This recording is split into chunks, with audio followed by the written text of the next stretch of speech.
Hey guys, Bob Hertzog. I just wanted to present to you today part 3 of our series of how to recruit and retain team members. Probably, top of the list of things that we spend time on with my clients, at least when I'm coaching, especially people that are running teams, is how do we do a better job of recruiting and retaining the agents for our team. So part 3 of this is training and mentoring. Remember that an agent is looking to join a team. They're looking for basically 4 things. They're looking for opportunities, which are leads. They're looking for accountability, and they're looking for training and mentoring, which is what we're going to hit on today. And then lastly, they're looking for synergy, culture, that sort of thing, which will be my next video. So anyway, here's some ideas on types of training and mentoring that you can offer for people on your team. Obviously, team meetings are a big part of this. I always recommend having having a team meeting once a week. In today's world, I did a video on it recently about, doing Zoom versus in person. It just goes with the culture of your team and your vision and what your thoughts are on that. I'm not going to tell you should have a certain amount of meetings Zoom versus in person, but generally speaking, I do recommend that you have at least one team meeting a month that is in person, where everyone's there, especially if it's at the end of the month or right after the end of the month, where you can go over kind of team goals and where the team is headed and how they finished up that month. So, I recommend having at least one in person, which would mean, you'd have 3 Zoom meetings. I know that it's tough for some people to get to your location to be in person and so forth. So I think Zoom meetings are okay. I just wouldn't rely 100% on them. One-on-one meetings, not at least, but monthly one-on-one meetings with your team members, where you're going over their goals, their vision, how they're tracking. Okay. On this, if you've got a newer team member, definitely once a month until they really get some traction and some momentum going. For your other agents that are more experienced or that are on track and are doing what they're supposed to be doing to get to their goals, once a quarter should be fine for a one-on-one. Shadowing time is another big one. Either shadowing you as the team leader or shadowing someone on the team that's experienced.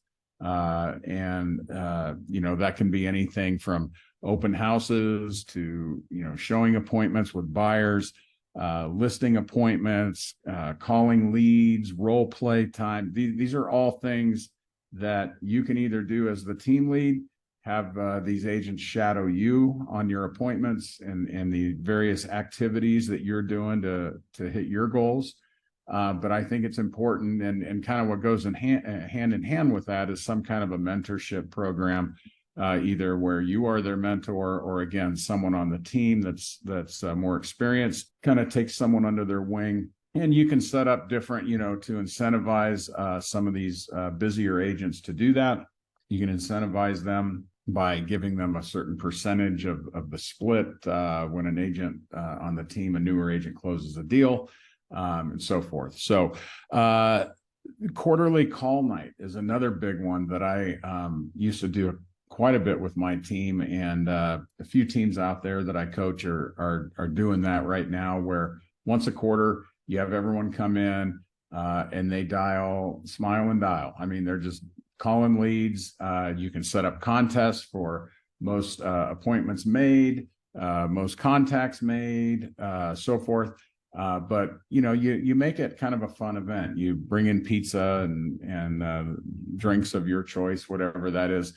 And this is something that you can lean on your vendors, your title companies, lenders, so forth, to see if they'll participate in something like that to help offset some of the costs.